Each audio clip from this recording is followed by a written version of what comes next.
This acting is a craft that you must hone. Siku hone, work on it, sharpen it. When you are given a script, you must interact with the script at a personal level. There are things you can see even beyond what the director can see. And when you look at a character, there's a way you are creating. You know that is an imaginary thing. It does not exist. You create this character, you give it feelings, you give it boundaries. When anything happens, you believe, now this is the typical way this character will behave.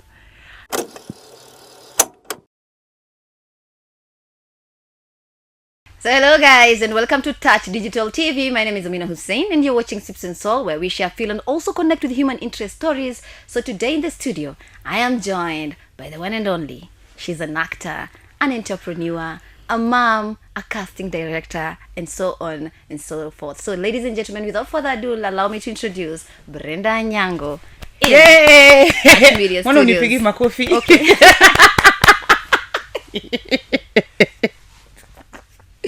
Aya.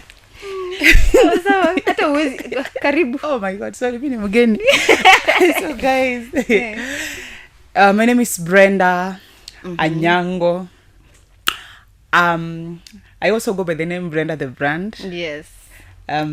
Kuna watu wananijua na majina mengine mingi lakini pia they also call me Sharon. Citizen TV. That name comes with a lot of muzigo, but I take it. So Yes, heaviness.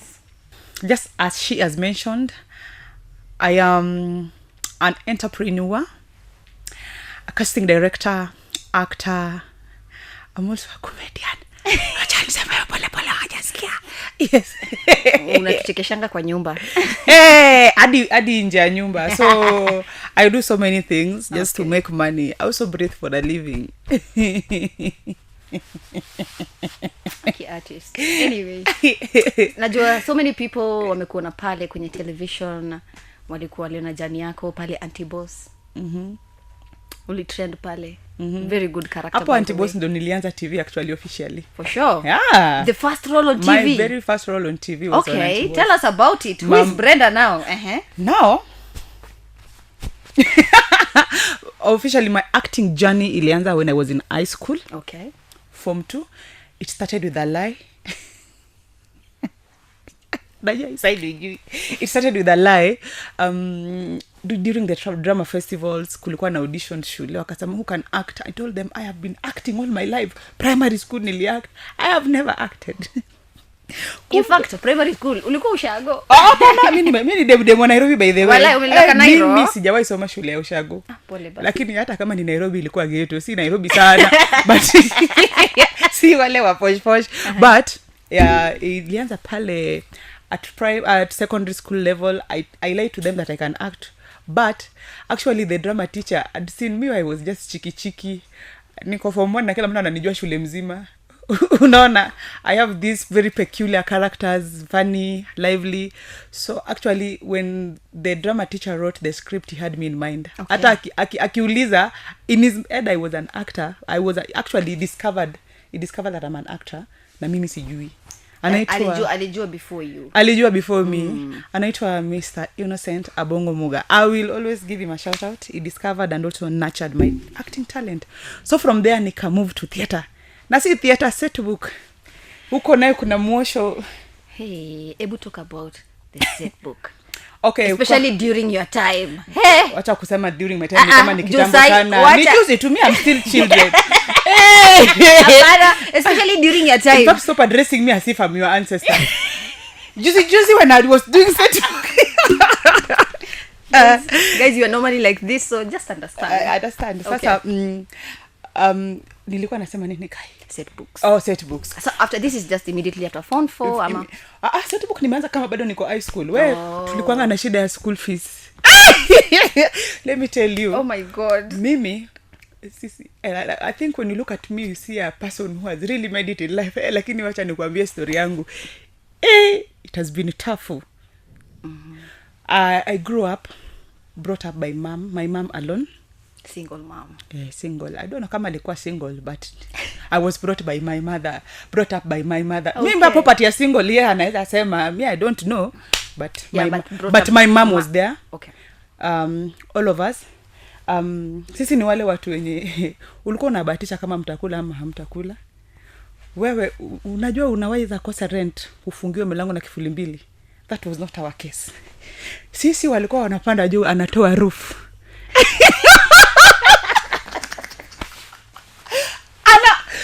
Huyo msee anaona mtaki kuhama, hamjalipa rent, anapanda huko juu anangoa mabati. Mbona anangoa mabati shule? Hamjalipa, hamtaki kuhama. Mwingine pia mmoja amewahi tungolea mlango. Alingoa mlango. Sasa baridi mnaweka curtains. Unaweka curtain, unaweka blanketi. Baridi na ni kama ameambiwa ende uangamize wale watu. I went to a high school where school fees per term was 2,700 shillings. Na kuambia unakaa the whole year uko na deni ya 8,100. Inamaanisha the whole year hujapata hiyo pesa. Umefukuzwa school fees daily. Mimi hata I loved school so much. I loved school so much to the point that kila siku mimi najua nitafukuzwa. Kuna mwalimu alikuwa akifikanga asubuhi, haya wenye hajalipa school fees anambia mimi teacher usiniite mjina, nimetoka. Do not what I used to do, I was in a day school, local school. Naamka 4:45 niko class na soma mpaka around 7:30 zile watu wameanza kuingia shule. I make noise, najua by 9 nafukuzwa. That's how I used to do. Nafukuzwa tena, kesho narudi nafukuzwa. Kuna time nasema mimi mmenifukuza sana, naenda kuact setbook huko Kisumu. See, because I have to fend for myself. Mom is also really trying on her end. Kitu nimemwambia, I'm a business person. It's busy. Biashara si kuanza na say what I'm doing. Biashara nilianza na biashara ya mamangu. Mamangu alikuwa anauza changa. Na nilikuwa nauza ndio chwadi. Nyadala. So hii biashara, she used to do it when she's not around. I would handle the business. Yes. She also used to sell fish. Mimi nikipewa target naambiwa hizi nimekupatia, itoe pesa fulani, itaitoa hiyo pesa na bado hizo the fish zibaki. I was very good at handling. Kuna siku hadi chief amekuja kwetu, amekuja kushika watu, amepata mimi na naambia customer, wewe hapana, hii kitu nimekupimia vizuri. So he's just there looking at me. Akasema haya sasa beba mtungi tuende. Watu tulikuwa nao wakatoroka. Nimebebeshwa mtungi, nimezungushwa estate mzima. Sasa ile design. Haya sasa nimebebeshwa hii mtungi. Tunaenda. Hakuna mtu ananifuata nyuma. Ilibidi mahali wakaniambia, sasa enda na usiangalie nyuma. Nikasema na niende na mtungi. Leta hapa, unaenda na mtungi wapi? So I had many such things happening in my life. Yes. And like okay, life yangu haijakuwa very smooth, and it is out of that difficult background. Ndo yani imeni mold in a way I've been able to survive even in this industry.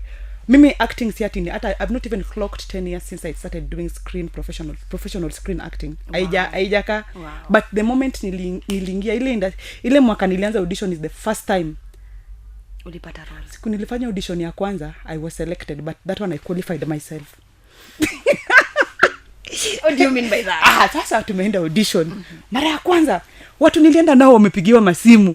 Nashinda, mbona mimi sijapigiwa simu? Kwanza actually ilikuwa it was a message. Mimi nikajieditia message nikajitumia, nikawaambia thank you so much for selecting me. I'm looking forward to working with you. I don't know, in their head they felt like they had selected me. Kwenda pale, actually they gave me a role. Nilijiqualify. Hey, I've lied. For a creative, this is very funny. Wewe unapata role. Watu wametumia messages. Alafu unaenda unajiedit. Nilijieditia nikawa thank you for selecting me. But hizo ni zile projects zile they never see the light of the day because maybe due to financial problems and all that. Haikutapult. Alafu kidogo Moonbeam Production called for an audition. Nilikuwa nimeendea main character.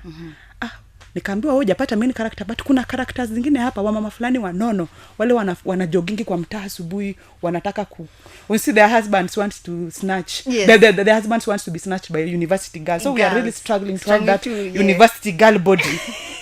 Tunakimbia ikifika tukirudi home umeshafanya tizi, unakula chapati 10, keki unakunywa na juice, you eat a lot, like whatever you ile struggle you go through unakuja una water down. That's the character I played. Slimming tina mandazi 5. Sasa the character mandazi 8, mbona unapunguza? Sasa Sasa hiyo character niliplay. Brenda ye. Tulia onyi. Okay. Sasa hiyo character niliplay and through that nikaendelea na auditions. Me actually roles nimepata through auditions. The few that I've gotten without audition, the people that I had worked with, that had seen me work somewhere, will now call me up for roles. But I've actively participated for auditions after auditions after auditions. So officially nilianza professional acting na commercial modeling in 2018. Do you believe that? In 2019, I did almost 10 commercials, TV commercials, without a name on TV. Wow. Nazifanya this after this after this after this, nashindwa baka kuna one season Dr. Kanuzo unazipatanga aje? Nikasema I don't even have a godfather. Kuna siku niliwahi enda audition, my dear, I saw beautiful women. Hadi nikaanza kujiuliza, Brenda, why are you here? We were seated like this. No, they look like wanadalanga kwa mafuta wanamka kwa maziwa. They are well endowed. Asali na maziwa. They are curvy, wako neat, alafu wameingia a group of men and women. Kwanza nikajiambia alafu nikaenda nikaangalia character brief, nikachukua, kulikuwa na Kwaki Banana Sela. Mwenye akai vizuri, ngasema, wacha nikae hii side because hizi zingine mimi hapa sita achieve. That was my first commercial, Airtel. Wow. There was an ad for Airtel, ile the kuzandizi thing. I truly trended across the country. Nikasema hii yenye kai vizuri, wacha ndio niende nayo. From then I started now taking up roles that are not really fancy on TV, roles that are not so urban. I believe there are those actors wenye wanatakanga kufanya roles zenye zinakaa so flashy, anataka afanywe makeup. Mimi nataka nikienda kwa TV ni bonde sura, nipake makaa, ni haribu Omondi Timon. Unaenda Kibazenga, you know? Kimanman. And I think vile nilichukua hiyo direction, I used to go to auditions, I just stand out. I've ever entered an audition room, vile nilivaa, wakaniambia, just say your name, you have the role. Wow. I entered the aura, the way I was dressed, because if you go to an audition, I'll just maybe dress like this, and maybe they wanted a mama mboga, ule mama so mama mboga. Sasa mimi nimeingia hivi, they smile, nasema, hi, habari zenyu. You don't wait for them to greet you. I greet them to break the ice so that it doesn't build tension on my side. Yeah. Because unaweza ingia pale pia, there are like panel kama watu 10, sijui ni nini wanaangalia, 10 people are watching you do. Watu wambe kwa comments hapo chini, nini hizo mnaangalia? Mbona mnatu audition mkiwa watu 15? Alafu wengine wamevaa t-shirt moja, kila mtu anakuangalia. Mwingine amevaa t-shirt ya black, alafu anakuangalia hivi. Alafu kuna wenye kuna hii character inakonga kwa laptop. Akuangalia. Alafu sasa unafanya kitu, anafanya vikichwa juu. Sasa unajiuliza nimefanya mistake. So what I do, I break the ice. I will greet you first. Okay. I break the ice. Nikisha break the ice, ukirudi kwangu unasema, mko poa, hata mimi niko poa. And then I just read the room, nione ni watu wanaweza penda the comical side of me, the strict side of me, ama just the subtle side of me. Yeah. Now I read according to maybe the character bible yenye imefanya nini, imepeanwa. So nimefanya hizo zote. Hiyo ni my journey in acting. Na also my role on Neema Sharon, it was a competitive role. Sikwambia, hello, hebu kuja haraka ufanye hii role. Went for an audition, and I think that audition, but you had stayed for like, after doing now the role on Antiboss, ulikuwa unafanya, ulikuwa unaitwa Antiboss? Antiboss nilikuwa naitwa Mama Boy. After doing Mama Boy, you stayed for how long, and then you came to Sharon now, Citizen TV? Mama Boy nilianza kufanya 2018, nikaisha around 2020 COVID. Yeah, before COVID. 2019. Alafu from Apple, I have done by the other roles on other shows. Okay. I have been on Hula Baloo. Yes. On Maisha Magic. I was waiting for that. Hula Baloo. Alafu, these casting directors, they feel like I should not be a very good person on TV. On Hula Baloo, I was a morgue attendant, mortuary woman working at the morgue, but Mwangangi. Yeah, just to dispel. Mwangangi. I think the season was just to dispel rumors about people working in the morgue, just accept them like part of the society, like the way, because kama hawako, imagine mtu ameenda na hakuna mtu anamshughulikia, like they're very very important people in the society. Alafu besides Hula Baloo, I also did undercover. I was Mama Kanana, Mama Kayaya. This woman was very bad. She will steal mafuta ya transformer, anapanda tu anachota mafuta ya transformer. Brenda. Alafu tena Hula Baloo, I also, before I became the morgue attendant, I was selling changa on the show. I did a show, Salem, as a Rosemary. I was the house help the main cast anaitwa Yeah, I Zara. saw you. You Yeah. did very well. I did well. Thank you. Stop. So I did that. nimefanya vipindi. Selena, I was a caterer, an extra caterer, but it was recurrent kidogo. Ni kipindi gani sijafanya? Kina Vashita. Kwanza Vashita, I was a granny. They dressed me as an old woman. Wow. Riding an overboard, kitu kama hiyo. I have done so many other shows. Lakini kuna hilarious roles. Mbona wewe vitu zako zote ni hilarious? See, because I always want to take the path that is less traveled. Okay. Yeah, I want to. Ukienda audition unapata kila mtu anakufa na role moja. Mbona wanakufa na hiyo na kuna ingine hapa? When we went to audition for the role Sharon kulikuwa na very other fancy roles. Or those people working at the bank. I saw a noisy neighbor and then I'm like, I can be nosy for a living. I auditioned. Being a nosy neighbor is actually very, very. Actually, these villain or negative characters really build up someone. Yes. And for Sharon, audition tulikuwa watu I think over 1,000. Then the first shortlist tukakuwa watu less than 30. Then finally waka scale to between 8 and 10. Ndo sasa tukaingia. Unajua mtu anadhani uliitwa ukuje ufanye. Even if you are a seasoned actor, you believe auditions are still part and parcel of being an actor. Yeah, hata wewe you have been on a show on Citizen TV. We. But that's hiyo body na kugarantii kupata roles like now mimi sasa ni ule msee hakuna kitu kama hiyo. I go to auditions, I audition. A performing actor must always attend the auditions. Mimi napatanga inbox ni connectie acting una connectie waje mimi mwenyewe hata nangoja hata wasemangi acting unakwambia ni connect na hizo vitu zenu ni connect na hizo vitu zenu nipatie connection mimi hata mimi mwenyewe connection sina kipindi kisho unaanza kutafuta ingine so people should stop believing out there like acting is not a career. This is a career that you really have to work for. You must have the right tools for doing it. Yes hiyo ni side ya acting. Okay. With Sharon Citizen TV, with the role, I loved the role, first of all. Thank you. You did justice to the role. I know I irritated you. Thank you. I know that some people were watching. Some people tend to believe that that's you. Some people tend to believe that's not you. Some people watauliza Sharon aliweza kupull out aje your character, and so on and so. Wajibu pale. This acting is a craft that you must hone.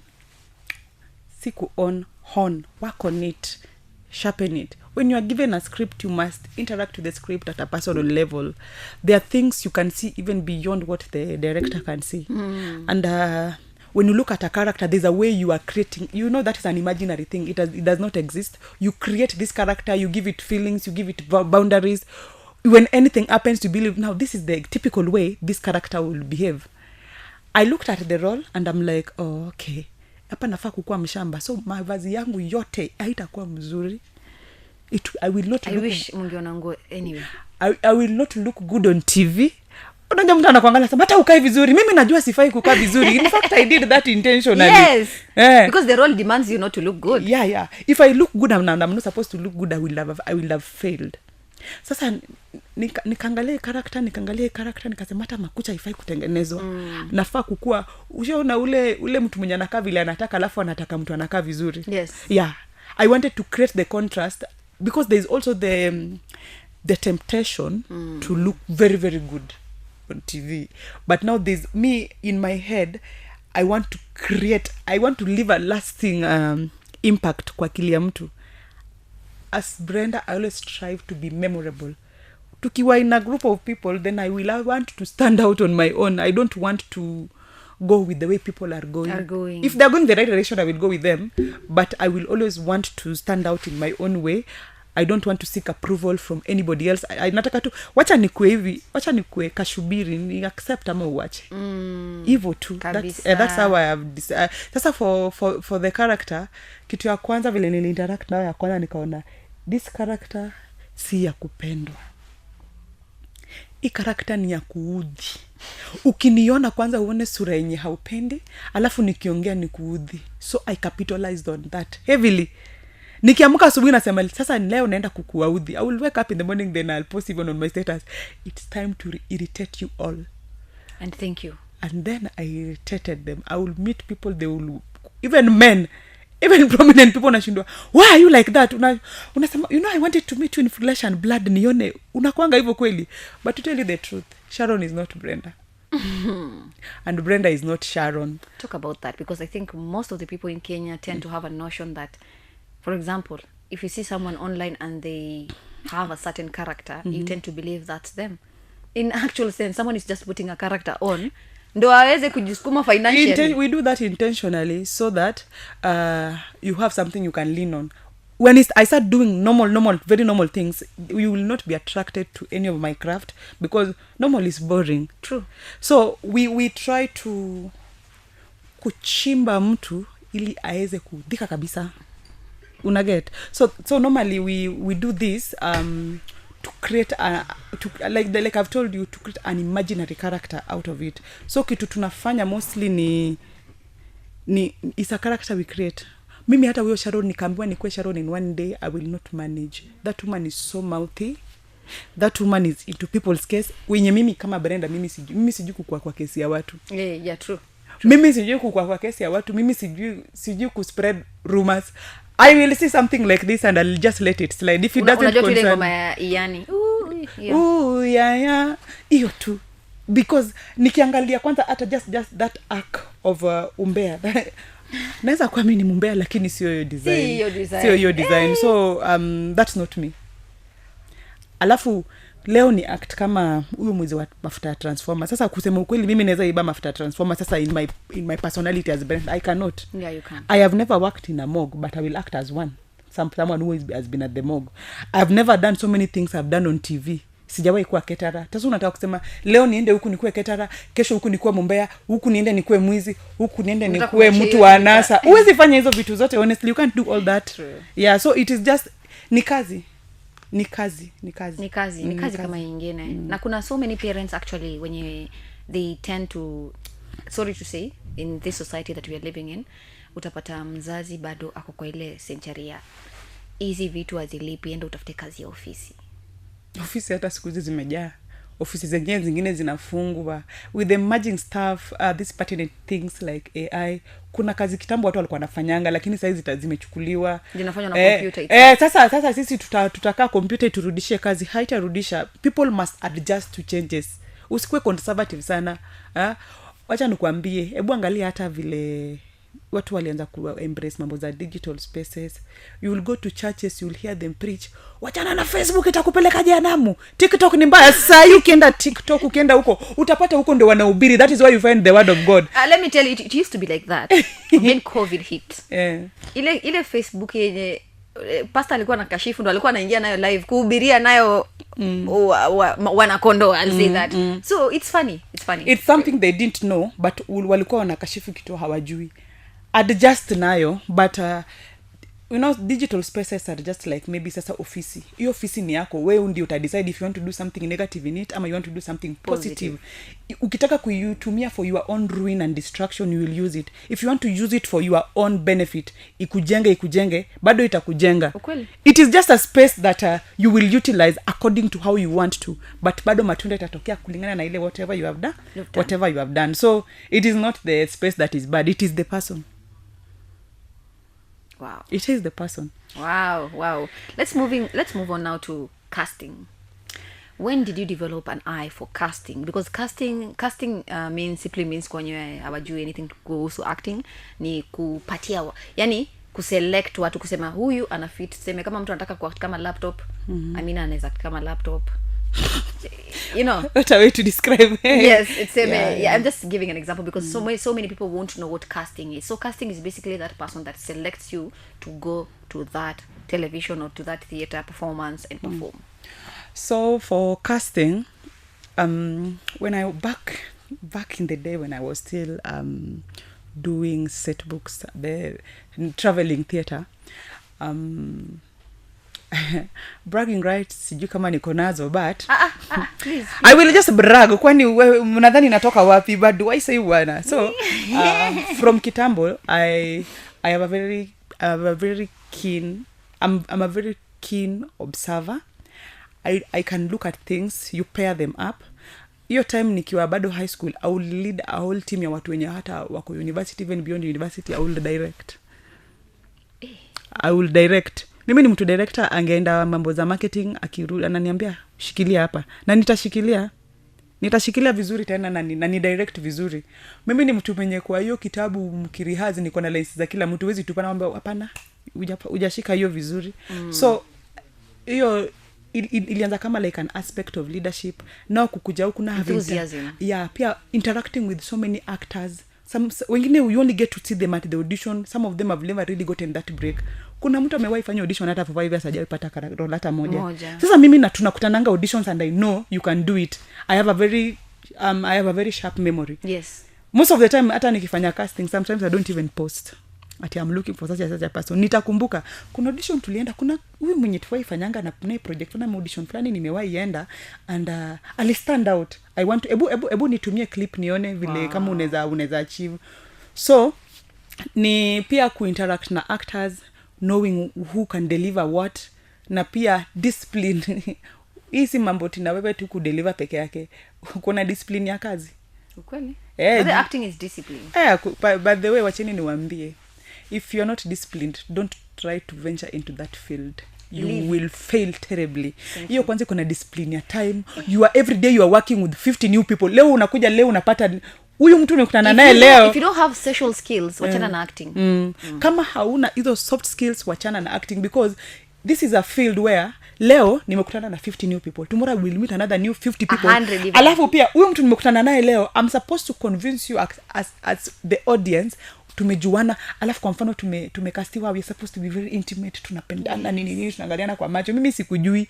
I have to form that na huyu mtu pia akikutana nawe mara ya kwanza outa meet na ka wall like you feeling like I'm so big nini. Yeah. There's a way unamembrace baka yeye pia na feel like the chemistry imefanya nini imebuild.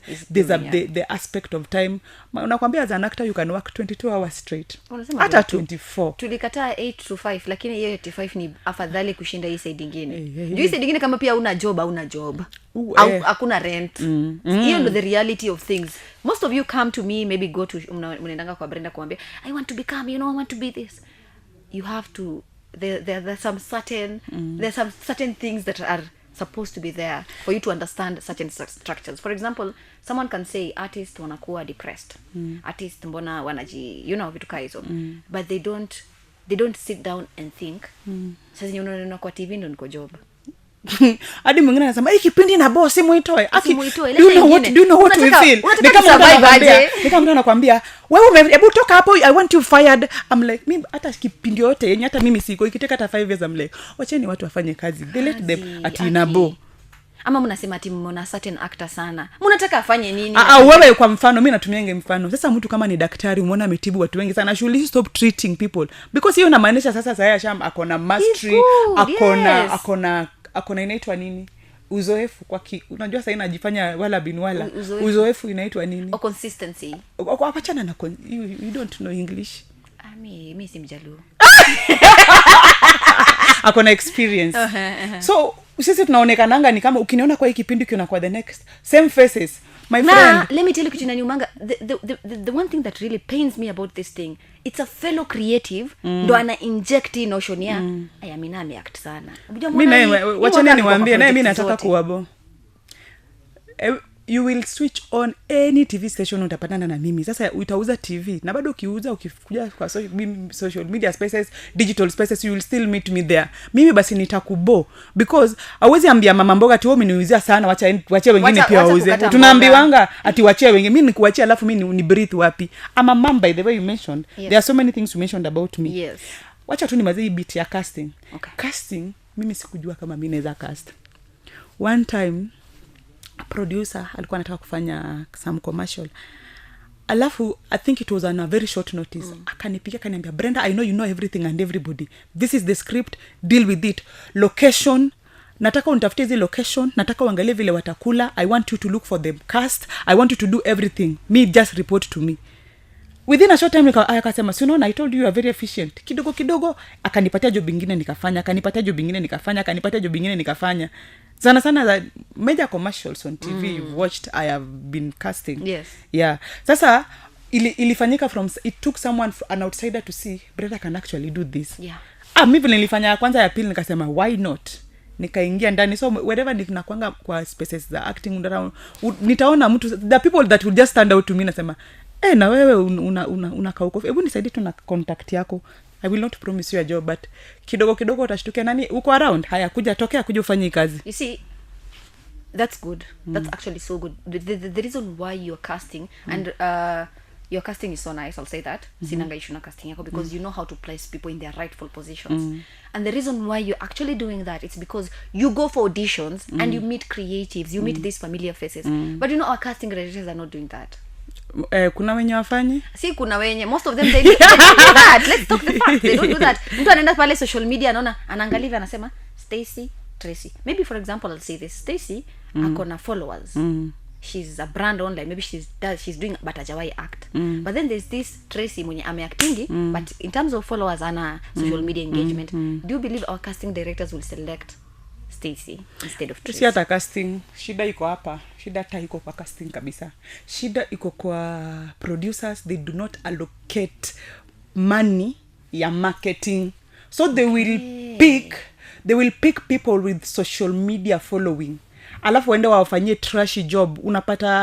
Unapata show iko on air, audience wanashindwa kurelate. Thank you. There is no, wanasema huyu naye si unapata baka audience wanasuggest, wanasema hii role ingepatiwa mtu fulani ndiye anaifanya. Mbona audience wanafanya kazi ya casting pia ameambiwa tafuta mwenye ako na numbers. Wacheni niwaambie, as producers wenye muko kwa space ya kufanya films and TV projects, and even theater everywhere, anything that involve acting, hire actors on basis of merit. Thank you. Mambo ya marketing, tafuta hao wenye wako na namba sasa wakufanyie marketing. Allocate, because you will not kill two birds with one stone. You iko tu kwa misemo na proverbs. That's a proverb ni tofauti na reality. True. Ati mpanda ngazi ushuka. Na kama nilipanda bila ngazi. Wahenga walikuwa wajala. Kama nilipanda bila ngazi. Kama nilipanda kama Spider-Man. That's actually the only problem. That's the only problem I have with our casting. Like utapata you're auditioning a role with someone. Of course, when you go to their platform kucheck kina nani wamechukuliwa, you look at it, it's always the guys who have followers. Na hapo ndo unapata so many actors right now, sorry to say, wame move back to set books, moving back to theater, because we feel like to be honest, mimi if I do an audition, personally as Amina, nikifanya nikiingia audition room, kama tulikuwa tumeweka wote tumepiga audition na nimepiga show sawa, huyu mwingine amepiga pia, lakini I will always point out mtu mwenye ali stand out kwa audition. Nitasema mimi whenever nyewe akikosa kunichukua watachukua. Kuna hata time unaingia ngo unasema unasema huyu pia anapiga poa. Kuna time unaingia audition unakuja unapata wenye umetana, unasema hey hapa nayo tumepatana watu wote wanoma, may the best person win. Hata wewe unajua when someone else gets a role, I will not feel bad. Kwanza if you compete me, alafu you get the role and I feel like uli deliver, nitasema tu hapa naye ni sawa. But kuna sangine mtu anachukuliwa, kwanza kwa mfano sisi you pick main cast for a show. Alafu katikati ya show kuna zile castings zinafanyikana katikati ya show. Unaletewa mtu mwenye hata hazi sema my name is so. Akisema my name anakwama. Because anaitwa based on the merit of nepotism, Juana, you know. I know so many actors. I have so many friends who are actors. Casting yangu nitakukast kama ume fit your role. Hata kwa rafiki yangu bosom friend like my friend this one ngojea yenye itakufit. Utafanya. I will not cast on merit of on the basis of I know you are my friend. Pia mimi I have a name to protect. Sorry.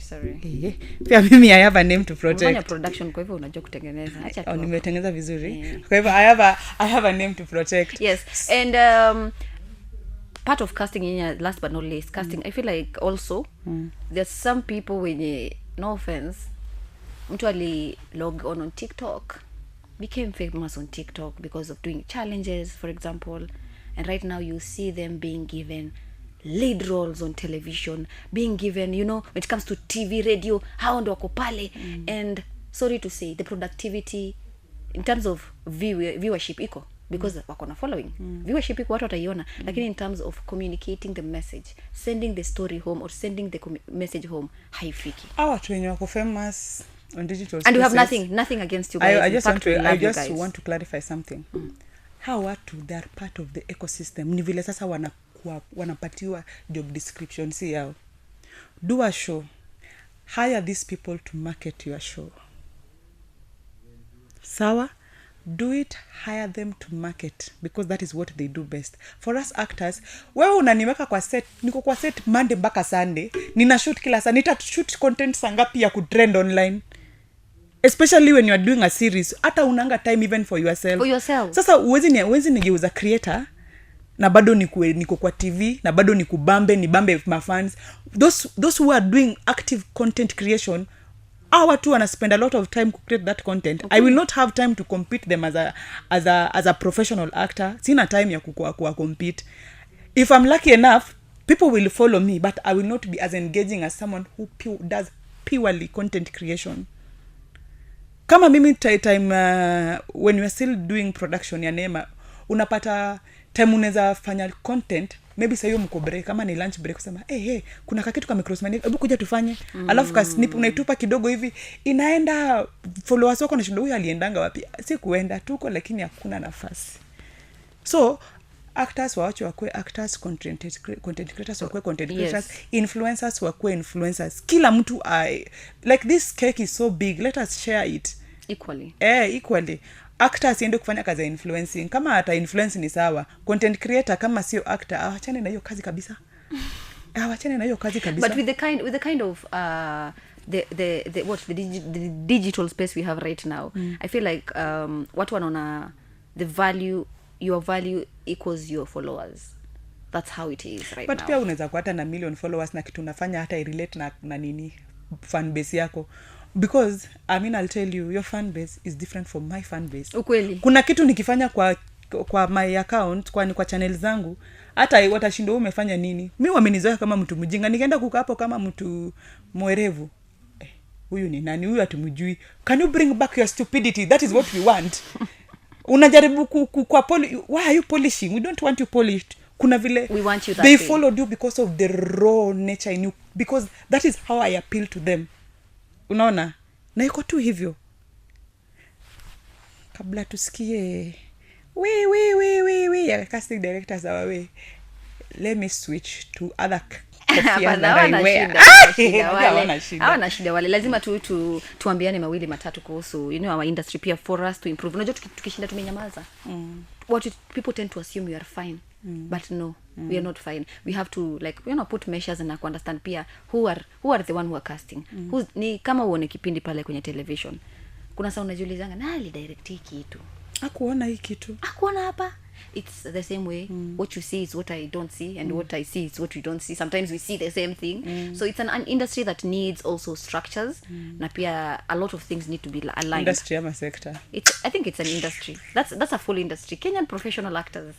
No, it's still a sector. You cannot call it a full-blown industry because bado policies hakuna kitu yenye inatu protect kama actors.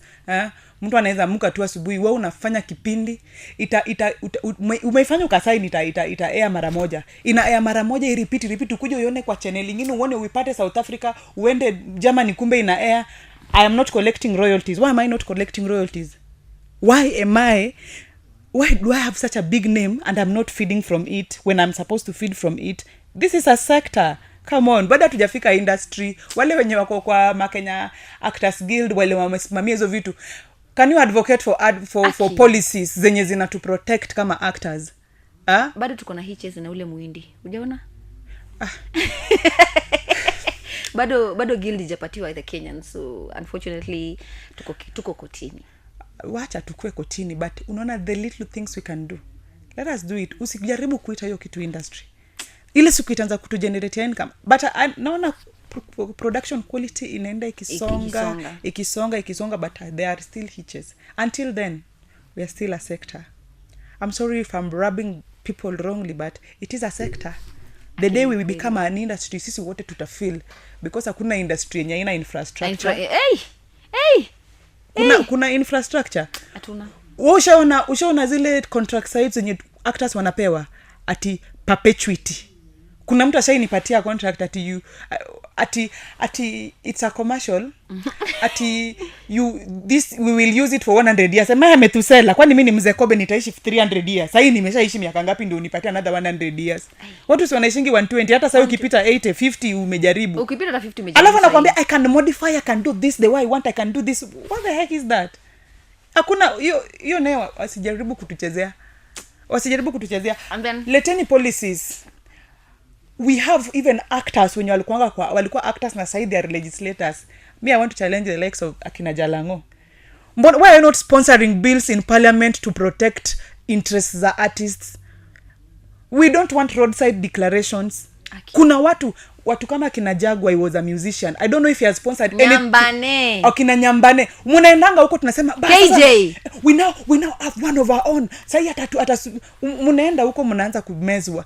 If you are a creative umeingia kwa legislation, tafadhali ingia support watu.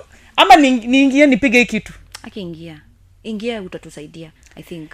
Do I feel like most of no offense, but she has really pointed out a very good something that in happening in our industry. An actor kama mimi right now, if God blesses me or any other person in the industry, hata wewe I'm just saying an example. Ukishaingia pale kwa ministry, name what and what, na wanaguzanga industry poa like ministry poa like unaweza pata wako kwa creative, sijui wako kwa nini, and they are doing nothing. Unajua kuna hiyo comfort na luxury. We don't even expect you. Don't come to give us handout. Usikuje kutupatia pesa.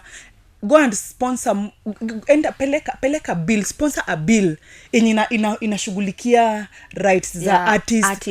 You see the ones that Nini Washera aliwadress ile siku akawaambia artists are not. No, do you remember the video that went viral mpaka tukako group, we need strategies? That was when Ababu was dealing with the Talanta Hela and stuff. Since Ababu atoke kwa hii, tuongee tu kweli. Ama tutafute Amamu. Tutabidi tutafute Amamu sasa, because tangu Ababu atoke, because Ababu was the only CS mwenye niliona alikuwa anapenda the interest of artists. Yes. Like, and I will say it even if we didn't, if you want to go, kama unataka kunifight huko Twitter, fight me. If you want to fight me on all social media, but Ababu was actually the only mheshimiwa mwenye mimi najua anapenda wasanii.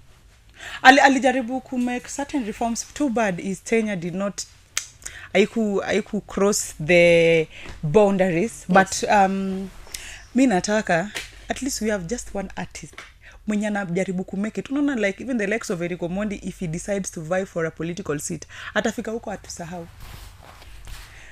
It's very easy. Kazi ya legislator ni nini? Not coming to lecture us you wapi. Wewe enda kwa parliament, sponsor a bill. No. We have, let me tell you, the kitu yenye tena, we have the likes of Akina Churchill.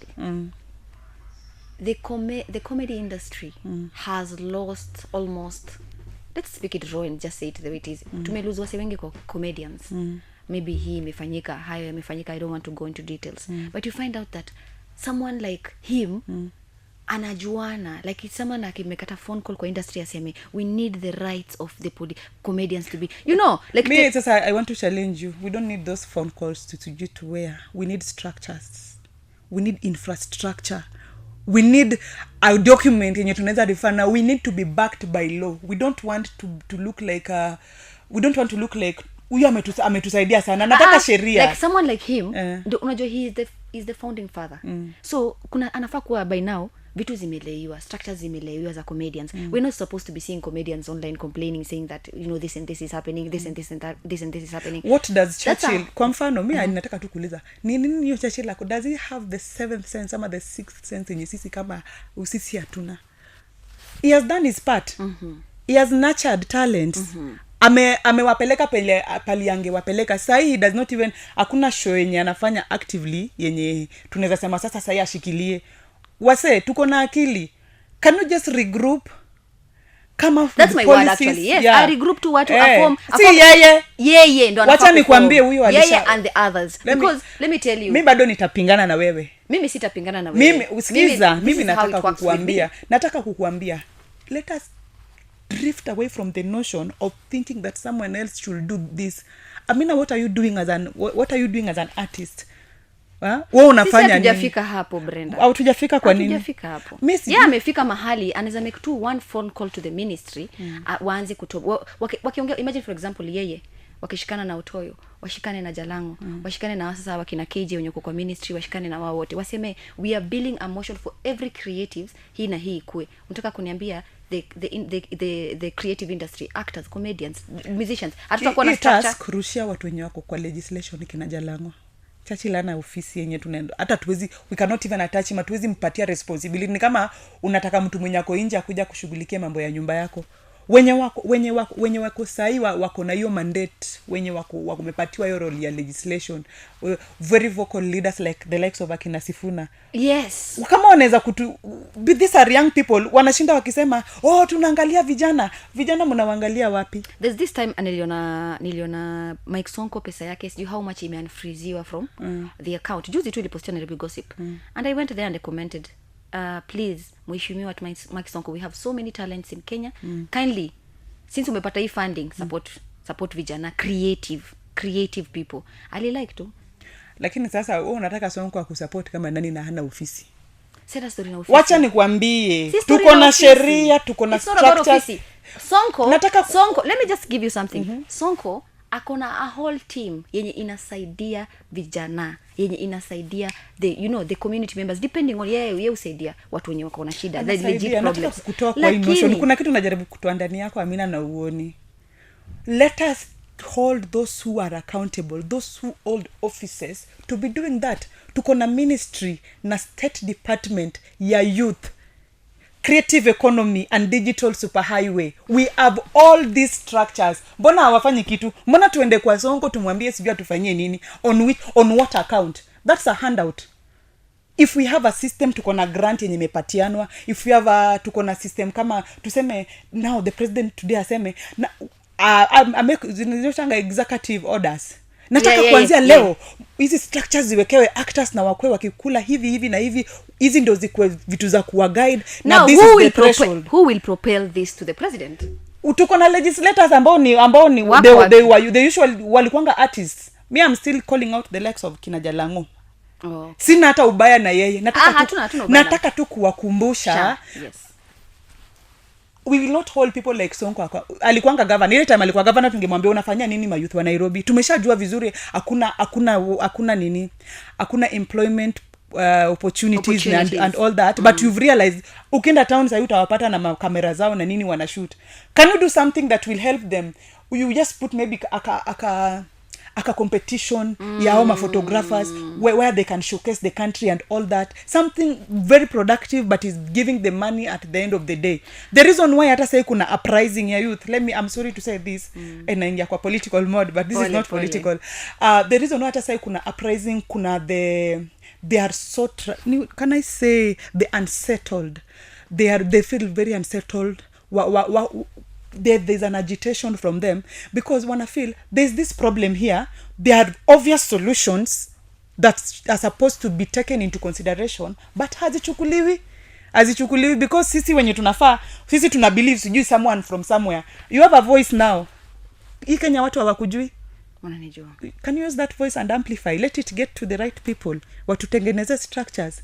Let us start living off the way we are supposed to live. If you go to South Africa, an actor anafaa kuishi kama vile sisi tunaishi. Apana. I'm supposed to have landed here with a chopper bwana. Like, people could have known that watu unakuja. Watu wangejua you are seeing we are wearing pata Brenda ameland. Sasa unajua hata labda nimekuja na ndudhi ama bike. Bike inaweza vunjika. Labda ndudhi sitoshei. Lakini nimekuja na sijakuja na ndege. You see?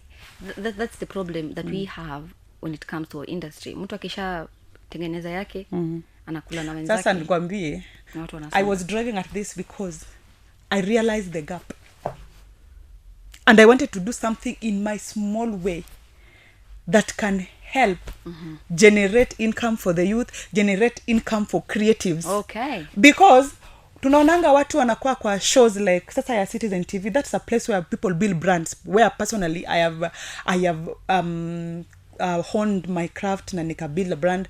I can talk to people wanajua, I can talk to them, they will listen to me from a point of I know you. Unaona? I realize the need and I need an outfit. Mimi sitaki kwenda, I'm not an heckler.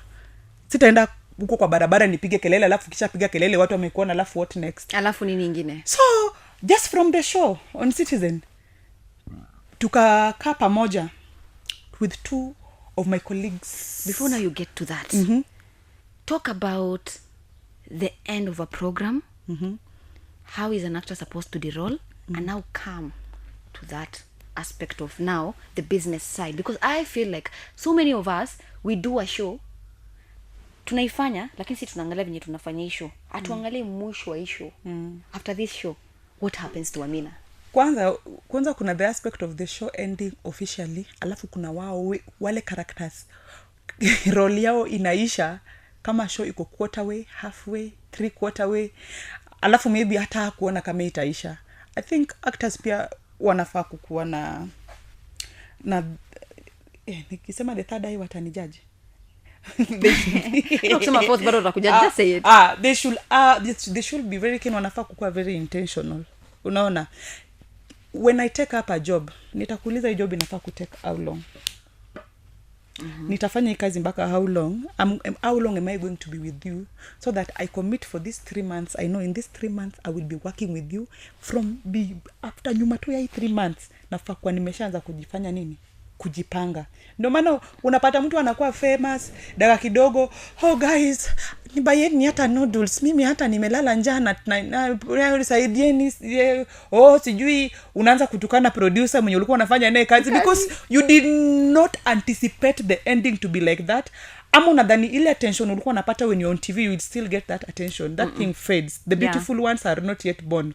Unajua kwa nini? Kila siku kuna mtu anataka kukua kwa ile space. Mimi ile space nilikuwa nayo kwa Citizen TV sina sahi, but I will pivot from pali nimeachwa. I will leverage from the name that I created out of that show, and now knock the necessary doors. Acha nikwambie opportunities ziko hapa nje. The role, usikae kwa hiyo character sasa ufeel. Nakwambia hii aspect ya msanii kujisikia yako too big, itakukosti.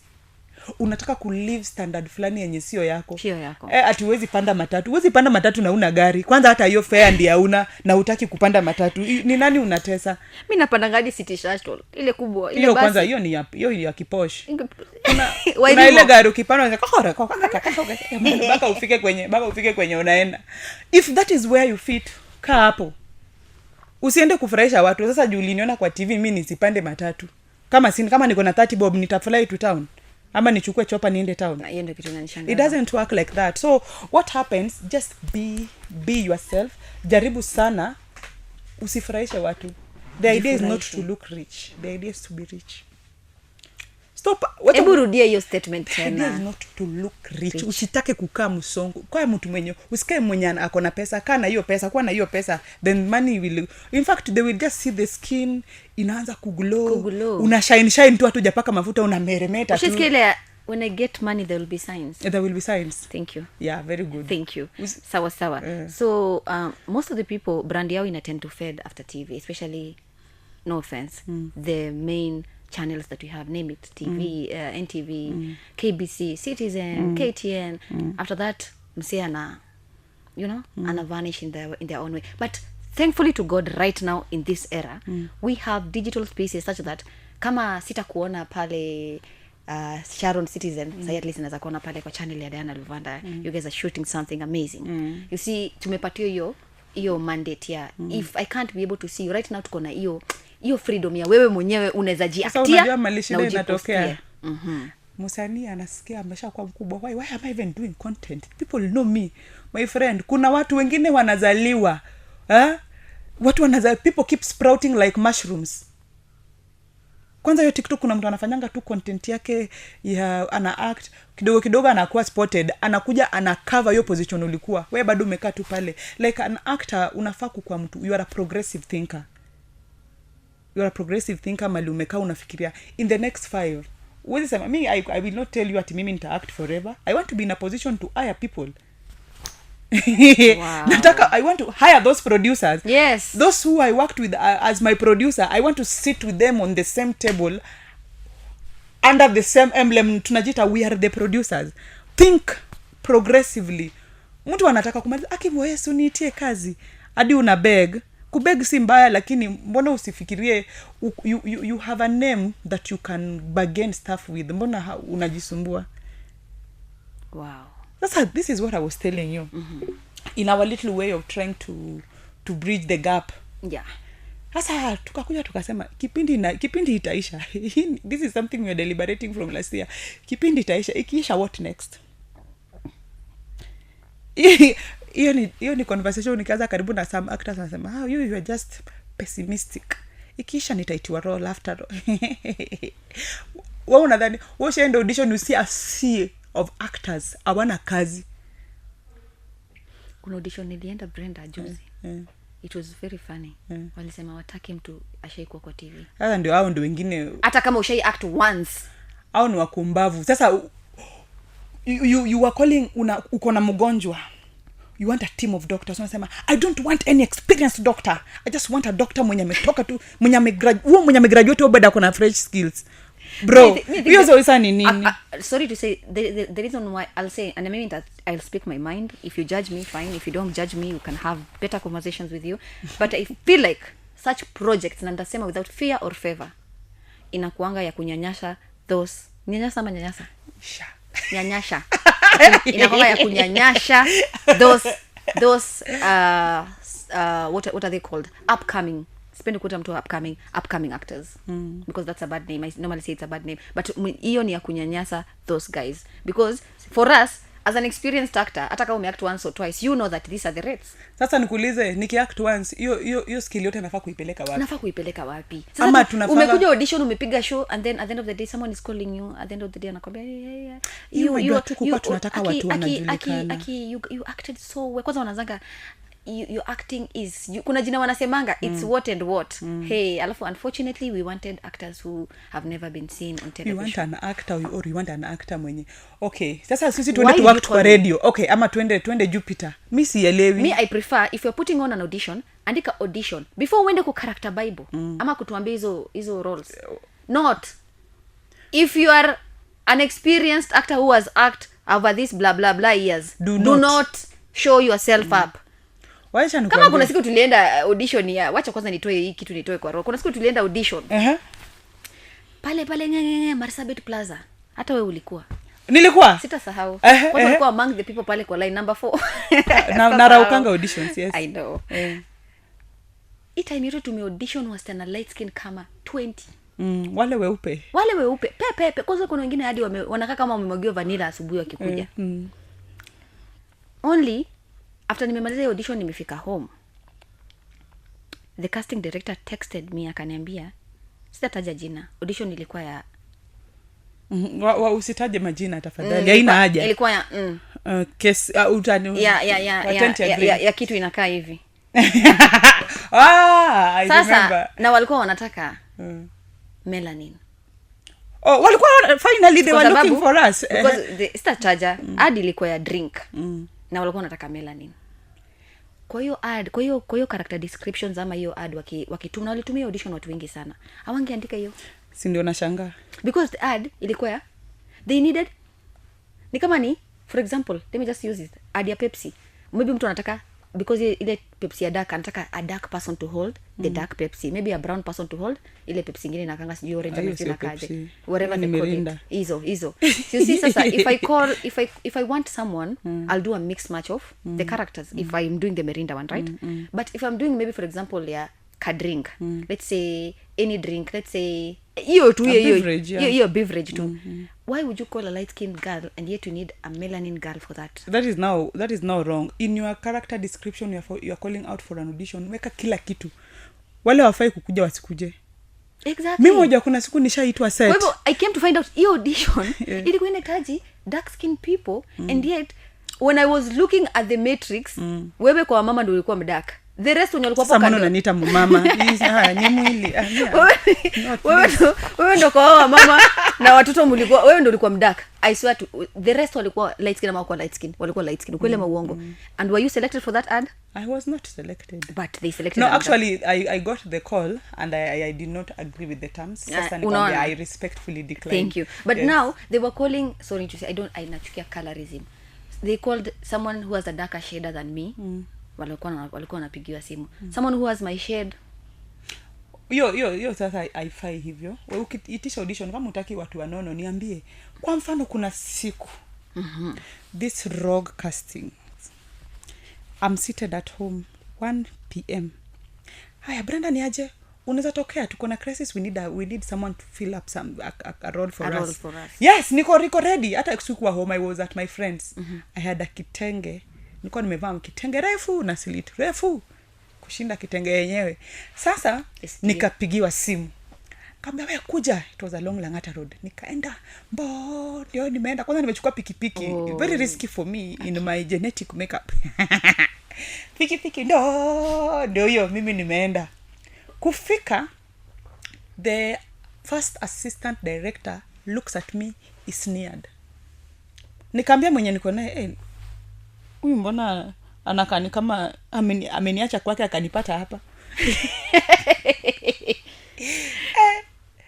Nikasema it doesn't look well. Nikakuja kuangalia script inanifikia kama nishafika set. It's a lawyer. Mimi sijakuja na nguo because I don't have the responsibility of dressing myself as an actor. Nimepitia lines. Obviously tunapitia lines. There's a way when you're going through the lines, you will not do it as the way you're going to perform. Yes. Sasa kuna mtu napitia lines, one of them is passing, anafanya hivi. Kumbe there's a way they felt I'm not supposed to do this role.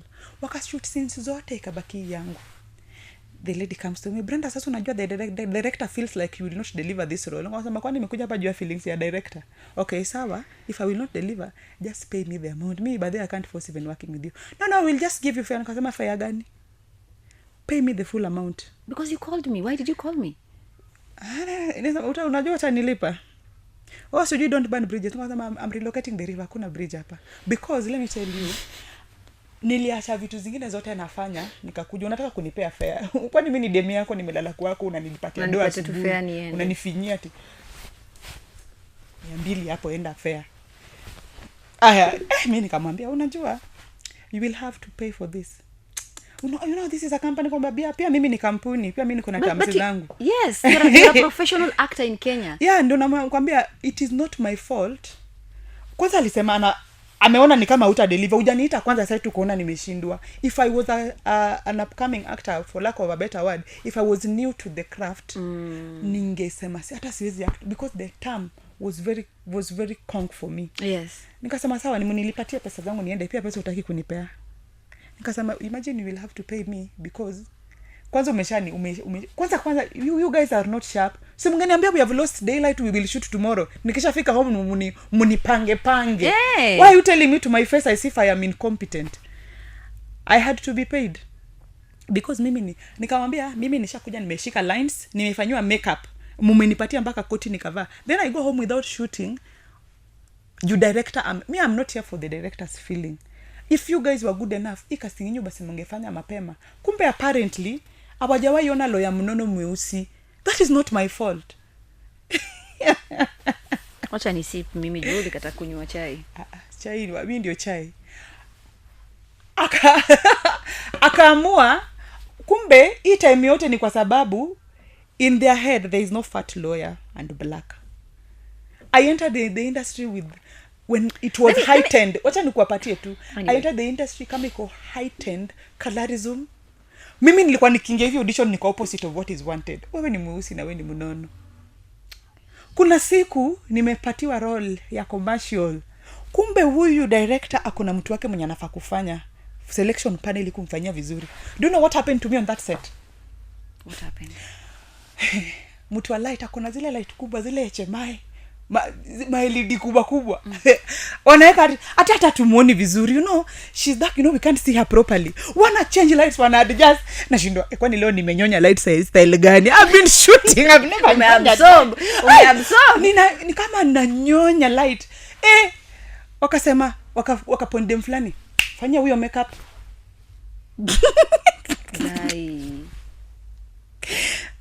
Bro, kitu tu nilijiconsole kasema whatever happened, do not change the contract. Pay me as we agreed. Mimi nasemanga I will channel my frustrations to payment because what else can I do? Umenibadilisha, umeniita set, what can I do? Wali insist wanioni. Unajua zile lights za shoot vile kubwa hata hizi ni ndogo. Hii ndogo sana. Na ni zile HMI zile 2.1 2.5 ni kubwa hivi. Ndio pia kwa zile za the lighting sijui na deflect. Brenda, I have suffered. God, Brenda. I have gone through a lot, but I have a stubborn spirit that refuses to settle for less. I refuse to settle under criticism. unaingia hivi, you go for an audition, even a fellow actor wants to troll you. Why? Tumeenda tumesimama hivi, someone is behind me, ati wewe ni mnona hata tuoni mbele. Hey, I look back, I am not seeing the person talking to me. Probably I'm too big, I can't see the person.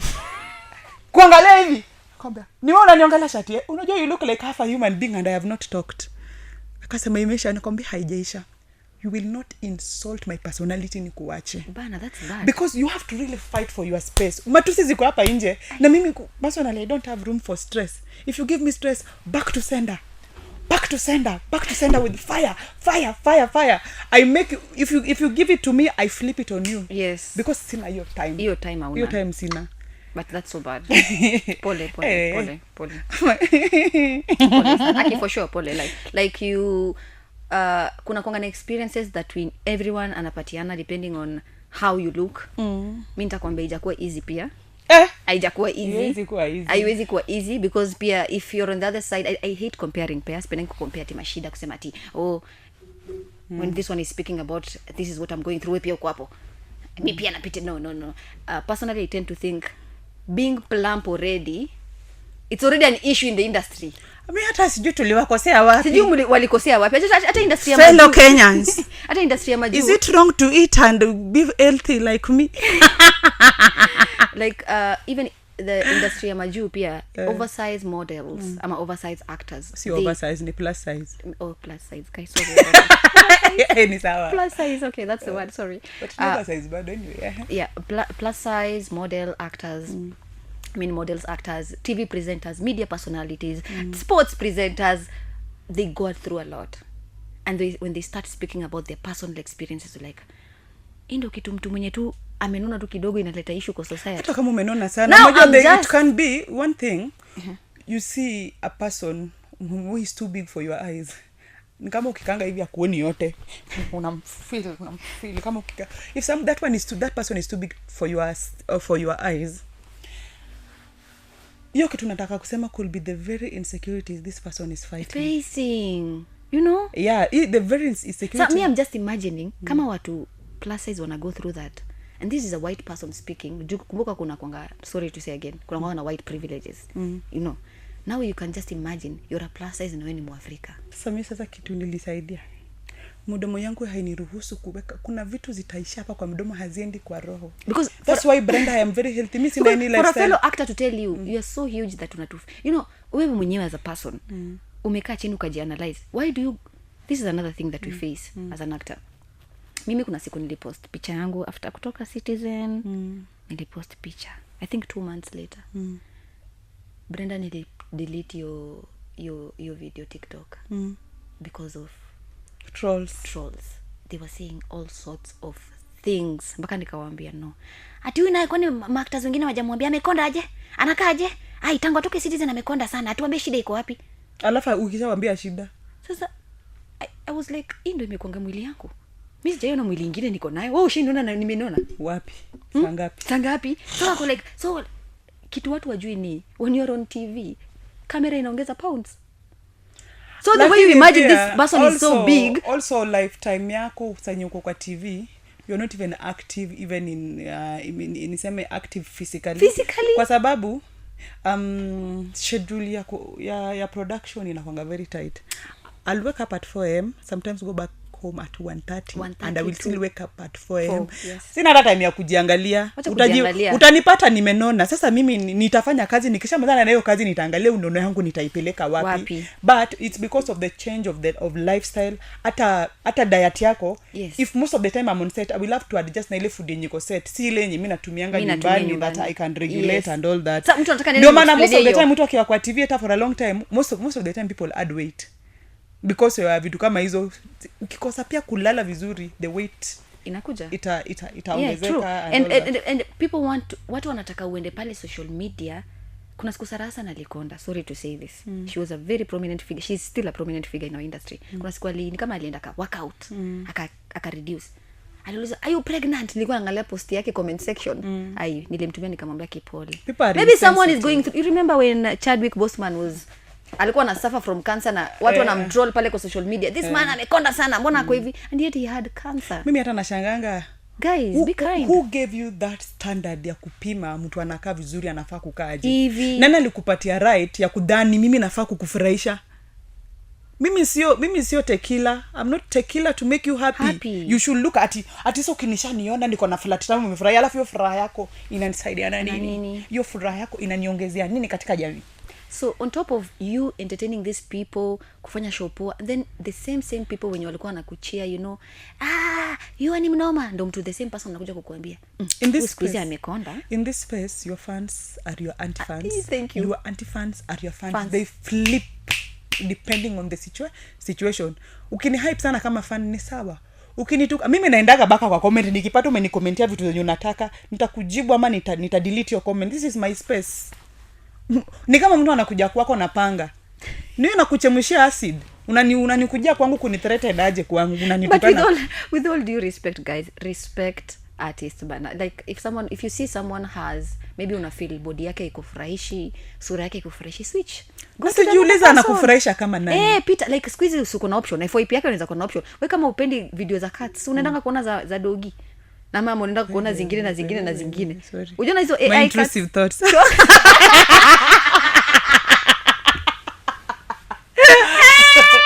You see, so me I tell people, if you don't like someone, just switch it off. Na tusiishi kwa spaces za kusema ati actors wanafaa kukaa hivi. Nani alikwambia actors wanafaa kukaa hivi?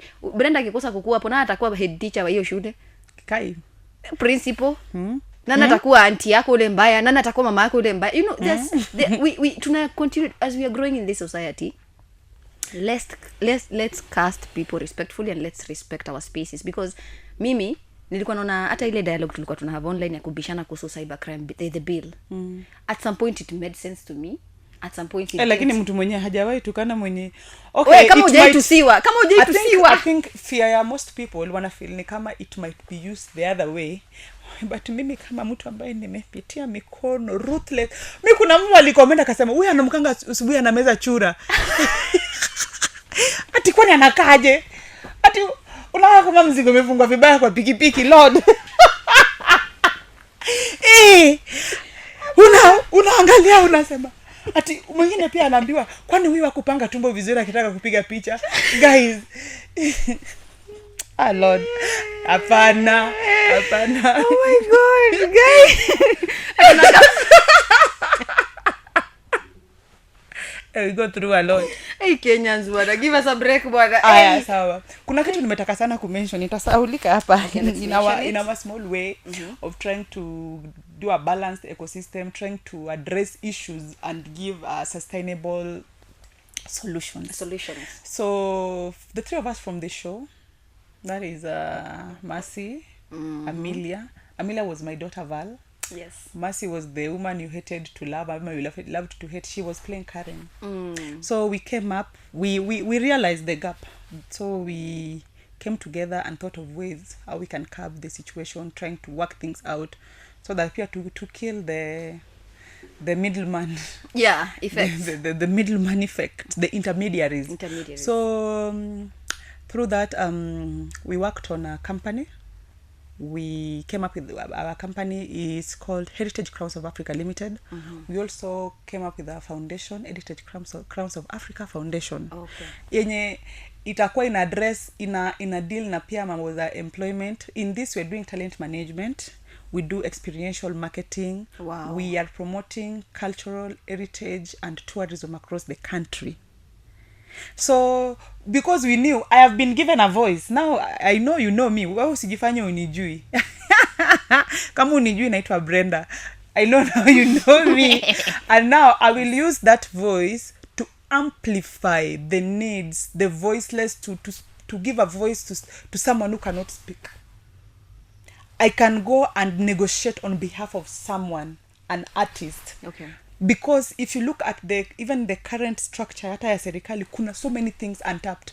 Hizi pesa mingi I think zinarudingi kwa treasury. Because if it is not utilized, itarudi kwa treasury tena itumiwe kwa the next cycle ya budget, si ndio? Because the fund is there but no one is really actualizing, hakuna mtu mwenye ana utilize, because sisi tunangojea mwenye atatushika mkono. Mimi hata usinishike mkono, I don't even want your hand on my hand. I want to be very practical. That is why the company addresses such issues, tukarealize even in our country kuna zile cultures that are very prominent. Hata mtu imagine ukiongeleanga hata tourism na in Kenya, what comes to your mind? Which culture comes to your mind very fast? Wamasai. Hiyo ndio culture pekee iko Kenya. Wale washaji establish.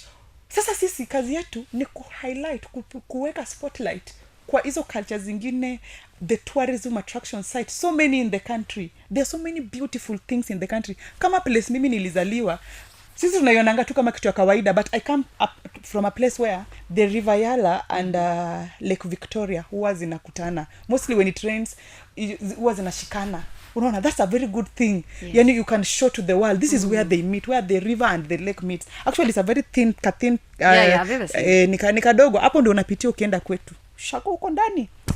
Unapitia ukienda huko kwetu. That is something you can sell to the world out there. Wakuje waone. So that usipate side moja imejaa, ama if you think of tourism unafikiria mambo tu ya unaenda coast, unaenda wapi. There's so many things to be, kuna alafu hata during there's so many hidden gems actually. Hidden gems, hata kuna so many fascinating things about culture. When we lost the right honorable Raila Odinga, may his soul rest in peace. Kuna vitu, certain aspects about the Luo culture tuliona that are so fascinating. Hata mimi ni Mjaluo, zingine sijawahi iona. Let me tell you. Yeah. Unaona ile when I saw the photo ya Dr. wa Raila akileta the kofia akaipigia mamake mgoti akampea. For us as an artist ilikuwa, oh my god, this image I didn't know it was a tradition until it was translated the next day that sijui the I know you're a Luo, please forgive me because hiyo ndio kitu nilisoma online. Pia the Luos online pia wali forgive. So this is what I read. It was called you also what, something like that. It's something to deal with if you're the last daughter, you're given the mandate to take care of your father. If he dies, maybe kama God ajapanga ishi, unakuja kuambia mama yako alipitia hiyo jani yote, he did not make it. If you're a boy, you'll take the last boy, you'll take care of your mom. Maybe akikosa nini ku make it kitu kayo. I've read something within that. Yeah. So fascinating things about culture, vitu zenye tunafaa kusell. Sai the atmosphere is acrid, is full of very many toxic negative things. Na imagine kuna vitu positive tunaweza ongelea mingi sana in this country, even about the government and even all things. Ni vile politicians want to, kuna sphere fulani wanataka tufikirie nayo. Anataka, unasema huyu afanyangi, akifanya unasema hiyo ni right yako. Bwana ameleta basari, mwambie hiyo ni right yako, hiyo amekuletea basari right yako. Asipoliona unasema alizipeleka wapi? Mbona mnadhani mnaweza kutubebea akili? Mimi nataka watu waanze sasa kufikiria constructive criticism and all that. Unaona? So these are some of the things we are doing as Heritage Crowns of Africa. And currently we have a mandate in the county of Kitui to promote the tourism circuits, cultural heritage, everything about Kitui, to put it in the map, both locally, internationally, regionally. Yes. Because tulisema I have a voice. Hii voice yangu naenda kutumia kufanya nini? Sasa mimi sasa ni kuambia guys, hebu endeni Kitui, Nova. Ukienda huko utapata very many good things, utapata vitu zenye zina fascinate about culture and all that. And for that reason, we have even come up with we are planning an event. We actually already selling tickets for the event. Watu wa Kitui mnaachwa nyuma. Neta wasio kau. Yes. Nengela kivila. Ni sasa nimeanza natafuta kamukamba. Natafuta kamba. Lakini wote wanaongeanga na soprano. Sasa sijui unaambia unataka plando ya white ama ya white ama ya black. Usikuje na kisululu. Baiskeli wanaita kisululu. Sitaki yana tires.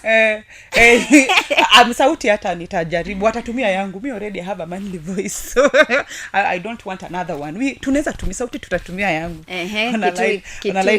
Kitui County. So we are planning an event inaitwa Muyo Festival. Muyo inamaanisha utamu. So because the Kamba people are known for sweet things, maybe probably that's why I'm looking that side. Okay. Maembe, utamu. Asali, utamu. And something I'm also jealous about, their women. Okay, they're also good. Nasikia hivyo. But they are pretty. I have very good Kamba friends. They are pretty. We are selling you the sweet things about the Kamba world. Okay. So Muyo is a cultural event.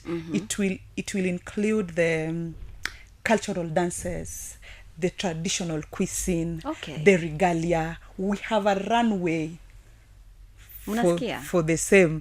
Yani ile ni the ultimate experience. Nasikia Wakamba wamekuwa wakisema hawajapata festival yenye na highlight everything that they do. Yes. We will bring contemporary artists au musicians wale mnawatambua from the Kamba world. Kuna mwenye anaimbanga poa. Anaitwa nani? Sijuangi jina yake but anaimba. Hebu imba nisikie. Hiyo ngoma ni ya TikTok. Acha tu nikisema hapa watacheka. Asema tu. Sitakujali. In fact hata basi. Nitakwambia hiyo utaniambia off the screen. Off the screen. But yeah, they have good artists. So actually tickets are live on Madfun. Yes, www.madfun.com. Yes, tunauza tiketi. Students, msiseme ati hii ni ya kila mtu. Students wanalipa 300. Regular very fair. 500 shillings. Very fair. We have a VIP table of 5 at 20,000. A VVIP with the special advantages 50,000. That is a table of 10. Pale kwa VVIP tunakupatia a bottle of whiskey, good whiskey. Pale kwa VIP tunakupatia a bottle of wine. Na pale watu watafurahia, watasikia poa. Pale unajua kila kitu ni climax. Kama ni kudance, just bring your dancing shoe, because mimi nishajifunza a few moves. Sitaki kutoka huko bure. Na usijaribu kuniuliza kama niko na mtu ama sina. Usijaribu kunichomea soko na ndio nimeingia. Nimefukuzwa juzi na Kanjo, ndio nimerudi sasa hivi unataka kunitoa tena. Sasa yes, so Muyo Festival Wakamba wote. Iko when? 27th of December in Kitui Town. Tafadhali. The Woods. The Woods. The Woods, 27th of December. Sharon, Amelia and Karen. Na wale wasanii from Neema Citizen TV. They have a company that is support. It's called what? Heritage Crowns of Africa. Yes, it is support. It is they're doing cultural events. They want to learn more about Kenya. They want to wanataka it's all about the Kenyan culture, the Kenyan cuisines, the Kenyan the Kenyan everything. So mbona watch nyuma. And besides the tickets, we also have sponsorship packages. We are onboarding partners and sponsors.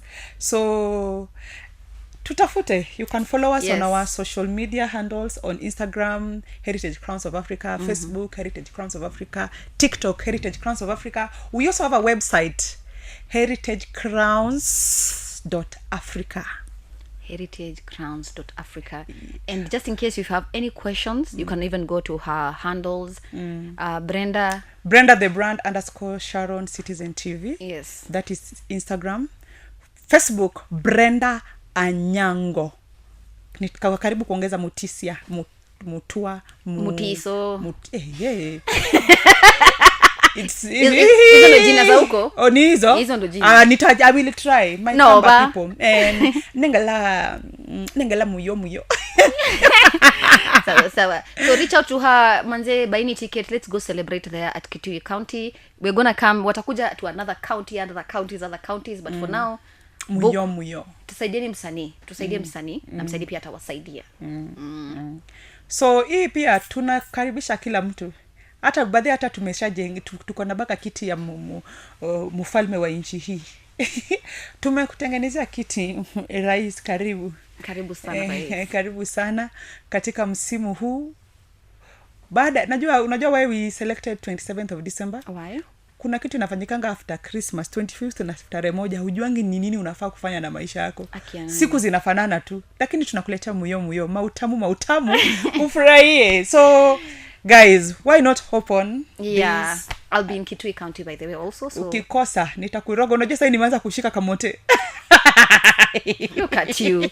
Anyway guys, thank you so much Brenda for coming to the studio. You're welcome. Continue inspiring, continue casting, continue elevating us, continue impacting us pia, because hata mimi kusema kweli kuna vitu zingine pia umenifungua macho na nimefurahia sana. Umefurahi? Hebu smile. Anyway guys, that's it in Sips and Soul. My name is Amina Hussein. Be sure to turn on notification when it comes to this interview. If you're a creative, if you're an actor, listen to this, engage with us. If you're a casting director, listen to us, tell us what more you need from the Kenyan acting sector, and so on and so forth. My name is Amina Hussein, and this is the Sips and Soul, where we share, feel, and also connect with human interest stories. Till next time, adios muchachos.